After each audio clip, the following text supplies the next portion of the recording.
What about, so take me into some of the games. Yeah, the games. The games are fun. Let's get into some of the definitely games. interesting. Because you had the booths. You had the game booths, Yeah, we right? had game booths. We own some. My brother still has, I think he still has one or two. You know, they're definitely not as profitable as they used to be. Yeah. But yeah, I used to have all kinds of games. I mean, a lot of them are illegal now. You know, maybe I should throw on, maybe I should throw on some like shades or something if I want to spill secrets, like the magician telling us secrets of the about the games. Yeah, if you want to put some on. No, I'm just kidding. They all know who I am now anyway. Oh, it's too late.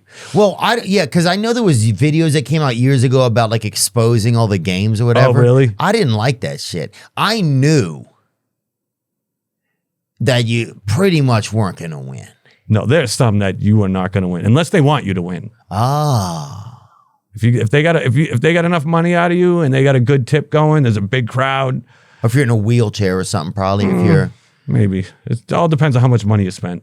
Yeah. And then like if they got a nice crowd and they want to keep that, and a lot of like if the crowd is really like they've been there a while and they really want to see that dude win and he spent enough money and you know you could get if that dude wins, everybody's gonna stop playing. Yeah. You know. So the part of it is some strategy. Yeah. Oh, there's a lot of strategy to it. What was one of the games that was the toughest game to win, probably, you think? The toughest to win, like legitimately? Well, so there was some that just can't be won. Okay. So take me like, what is one of them? So like the cover the red spot. Did you guys ever have that one?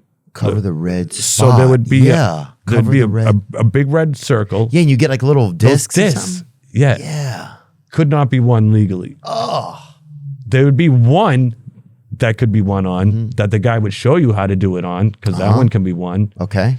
And he would always use that one. And I've worked that game before, so I know how it's done. And then you have all the other ones. The circles are just slightly too big to be completely covered. Oh, so the base circle? Yep. There it is. Ah, cover the spot. Okay. So you see how that one's covered all down there with the 5 discs. It's completely covered. So sometimes those red circles are just slightly too big where it's mathematically impossible to cover it all.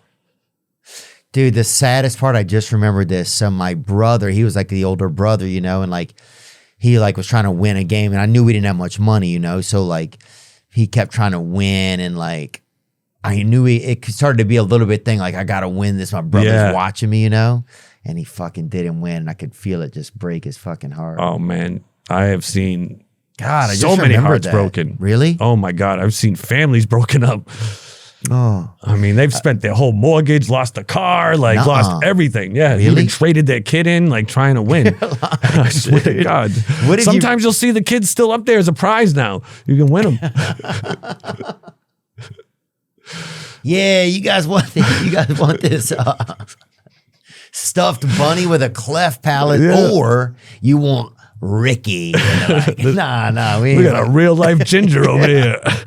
We gotta feed Ricky, man. We'll take that fucking. We'll take that Hoppy, the cleft palate, fucking Easter hero over there. It's if you get a gambler playing, you know, somebody that gambles, they know what's up. No, they lose everything because they want to win. They want to win, and then you tell them, "Hey, man, if you win, not only will you get the prize, but I'll give you all your money back. Oh, every dollar you spent, I will give it back if you win. Want to play again?" Wow. And now a gambler is not going to say no. And how hard is it? Have you ever had to run somebody up like that? I kind of have. By the time those games are I mean, I ran the red spot and stuff, but I was a kid. I was still a teenager then, so I wasn't a real agent, you know. But were there some people that were good at it? Oh, man. Wow. They were so good. Like when I was a real little kid and before I was working, I would, you know, sit on the counters with some of these guys, you know, because they're not busy and I'd sit down and hang out, but then all of a sudden a mark would walk by and they'd get them. And I would just see them run them up because, like, you pay your bills, right? Yeah. Theo, like, you pay your bills every month. Yeah. Yeah. So just don't worry about paying me up front. Just keep playing. I'll tell you how much you owe at the end. Nuh-uh. Oh, yeah. What do you think is the most you ever seen somebody lose on a carnival game? I've seen somebody lose a car. Like, legit had to give up their car. Nuh-uh. Yeah. Who's going to enforce it, though? Well, because they're a gamble. Like most gamblers pay their, like if they have it, they'll pay their debt. So they'll go get the title and sign it over right there to keep playing. Really? Yeah. I mean, you ever been to a casino? Like some of these guys, some of these gamblers are like, they lose everything. I'm amazed at somebody. Yeah, I have friends that are real successful, and I'm amazed at some of these guys that just go gamble all the time. I've seen people like, and eventually like they'll go home and they're like, I just got hustled, and then they'll end up like going to the cops or something like that and coming down the next day, and you got to squash the beef and make everybody happy. Like I've seen that happen. New Hampshire man loses life savings on Carnival game. Let's look at it. I probably saw that. Epsom, New Hampshire, from the Salts, I guess. Henry Gribome says he lost his life savings $2,600. Damn. On a life savings Carnival game, and all he has to show for it is a stuffed banana with dreadlocks. Wow. Oh, you got the dreaded one though.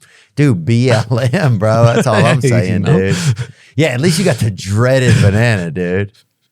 Wow. Yeah, it was crazy. Those games are illegal now, though, up there. Well, it says you're expecting the kids to win a few things. Let the kids have a good time, said Gribhome. It just didn't turn out that way. Gribhome says he attended a Manchester Carnival run by New Hampshire-based Fiesta shows. You mentioned them. That's us. It is? That's who we worked for. Wow. And wanted to win an Xbox Connect at a game called Tubs of Fun. Yeah, I'll tell you about that one. Where contestants toss balls into a tub. Ain't happening. It isn't? Mm-mm. What is it? So the bushel basket, that's what it is, the Tubs of Fun. So they take those, remember those old Apple bushel baskets? Oh, yes, I remember and they'd be up on the side. Yeah, like at an angle kind of. Yeah, at an angle kind of. And you got to toss the softball in there. Yes. Yes. There it is. Oh, there's some guys getting it right here. Yeah. Yeah, so there's a trick to it. You see how he's doing it? You got to give it a spin, and it's got to hit right on the edge. I see. So it'll kind of like use its momentum to stay in there. And they're using plastic ones too. I don't know. Right, go back to the bushel baskets. Can you find the bushel baskets? They might be just as hard. The one we're talking about? It's the same game, but those were made of the wooden ones, like the original Apple bushel baskets. Yeah, so take me through it. So what the problem with those... They were at like an angle, right? Yeah, it's that same thing as that with the plastic ones, except they were wooden. They just won't stay in there. The softball's so light and bouncy, and the back of those baskets are just so bouncy as well that they would just bounce out. You can't get the ball to stay in there. Damn. It's really, I mean, if you know a trick, and like they were doing, if you could get the right back spin on it and hit it right at the edge, you can get it to stay in there. But how they get people so easily is the guy sitting in the booth can easily toss the ball in there from his angle. It'll easily go in there and stay in there. And then you give the other ball to the guy and be like, look at how easy it is. Throw the ball in there and give him here's a free shot. See how easy it is. And then they throw it in there. And because that other ball is already in the basket, it'll deaden that second ball, and that second ball will stay in. So now people are like, oh my God, that was so easy. But now when you give them the balls, they don't have that first ball in there, and they won't get that ball to stay in there. Wow. And you're like, no, it's like this. You know what you're doing wrong, bud? You're hitting it in the wrong place. Watch what I do. Watch what I do. And you take that ball, and you're like, just like this. Throw it in there, and it goes in. And you're like, here's this ball. Watch, try it now. And they do it, and they're like, oh, I did it. You're right. And then you give them both balls again, and then they can never do it again. And you just keep it going, keep the cycle going. Dude, I remember there was always the weirdest energy when you were the kid and you were up there at the thing. And once you'd engaged in the conversation with the booth guy, if you're a kid, you're like, you start to feel like, man, I got to play now. I already started talking to this guy. You know, I know only got a couple of bucks here. What am I going to do? You know, and then you would play, and then you would fucking miss the first one, and you'd be like, I am such a fucking loser. Yeah. I am a loser. And they know you're not going to win too, and they're just trying to get that $2 out of you and get you out of their hair. God, that was hard. And I'll tell you what, if Eric Adams was there, he would have found out that there wasn't an Xbox in that box. Yeah. Yeah. Oh, so you're saying that if they have the prizes, some of the prizes aren't even in the boxes? No. Wow. Oh, yeah, because they know nobody can win it. So why you're not even going to put a real prize. They just put PlayStation boxes and Xboxes, I mean. Damn. Dude, and the craziest... Eric Adams will probably find the yayo that's hiding in there, but...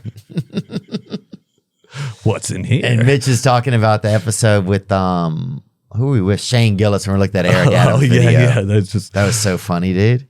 Yeah, that was a crazy video. I can't believe they're doing the drug searches like that. But yeah, but sometimes we would win something and it would be a felt Elvis or a felt picture of a something. Oh, I remember those felt pictures. Remember, it was like neon and felt. Yeah, some of it would be felt, like not all of it. Yeah, if right? you had a black light or something, it would look like you'd be able to see it really good. Oh, and the posters, they had those felt posters. That's what it was. Yeah. Yeah, I remember those. We would win those. I forgot about those. Yeah, the Start Art games, like the ones that you throw the dart at. Oh, that was fun with the balloons. Yeah, the balloons are a hustle though too. It is. Oh yeah, because they don't always have because you had to have a dot behind it or something. You had to have they'd have different circles under there, and they'd say small, medium, large, like what size prize you win, and they would never have an extra large up under there. Oh. Or if they did, it would be under like a really like barely blown up balloon, so the dart would always bounce when it. God. Because I based how I felt about myself for the rest of the year on how well I did on these games. That was the thing. Yeah. Even the Start Art game, like if you didn't get that dart right in the red. Star dart? Yeah, that's what we called it, the Star Dart, where it was like you had to throw a dart, get it in the red, and it couldn't touch the border around it. It would be a black border around the red star. And if it touched any part of the dart was touching the black just a little bit, you didn't win. Oh. And the thing was, if you'd think it would be in there completely, you're on the ground, you hit it, and you're like, oh, did that go in? And the person working the game would go up and look. And if it was all the way in, but it was close, he would just touch it a little bit and push the dart so it would touch the black. Nuh-uh. Oh, yeah. Yeah, I don't. You just have to do it nice and smooth. So you just barely push the dart up a little bit, so it'll start touching the border and be like, "Oh, you're so close, bud. Come on up and take a look. You'll see it's touching the black." I don't even remember that one, Star Dart. I remember they had the water horse, but that was a competition against other people, so somebody always won. Yeah, I mean there are ones that are slower than others. Yeah, naturally, like the games, like you could hit them both at the same time. And one just rises a lot slower than the other one or blows up the other one. I remember, sometimes it didn't even make any sense. So I remember one time it was like ring the fucking fish and they had fish swimming and you just throw the fucking rings in there. Get a fish. Yeah, you didn't get shit. You're like, how do you even know if you got it? The guy was like, you lost. You're like, oh, fuck, dude. I'm a loser, man. Yeah. 12 more months of winter. It's like Punxsutawney Phil. Just seeing your fucking reality each year when I went, it was like, God, I forgot how much, I based my like who I was off of that, man. And just like, cause I would save my money each, I was very particular about saving my money. So when we go down there, I'd have I'd plan ahead and I would get I would keep my money in like one of those those purple Jim Beam bags, you know? You remember with the drawstring? Yeah. Oh yeah. I would keep my money the Crown in there. Royal Yeah, too? the Crown Royal bag. Yeah. Sorry, the Crown Royal bag. And I bring it down there and God, dude. Just felt horrible. There's the ring toss. That was one. Now that was fun. I will say this because you know why? Because you got a bunch of rings. Yeah, and they can't lie to you. You're either getting it on the bottle or you're not. Like that's a legitimate game. Those are still around. Right. That was a lot of fun. I remember. Those ones are a hustle. Oh yeah, the weighted. They're weighted. Everybody knows that now. But and we're looking at the weighted milk bottles. Yep. And the softballs. Yep. What was so hard about it? Just they're weighted. They're not going to knock over with the softball.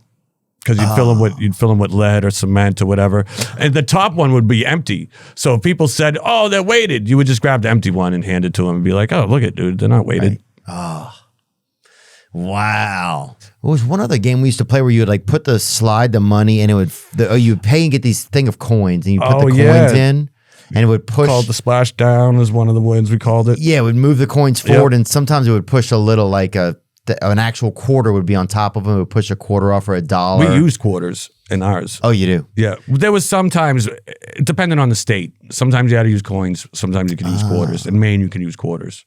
Yeah.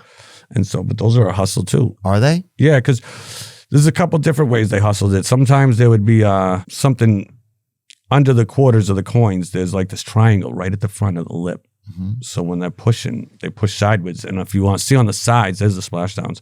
On the sides, did you notice before that there's an out of bounds? So the coins can push into the out of bounds. So you would put a lot of weight in the middle. So instead of pushing forward, it would push to the side. Yeah, because they could fall off to the side. Yeah. And if they fell off in the middle, you got it. You got it. Right. But if they fall to the sides, the house gets it. Yeah, that was it right there. And so the more weight you put in the front, the more it's going to push to the sides. Damn. Sometimes people would glue that shit down. Nuh-uh. Oh, yeah. Oh, God. You know what it taught you, though? It taught you about loss, man. It taught you that life is gonna you're probably gonna lose. Yeah. You know? And you're probably gonna knock somebody up.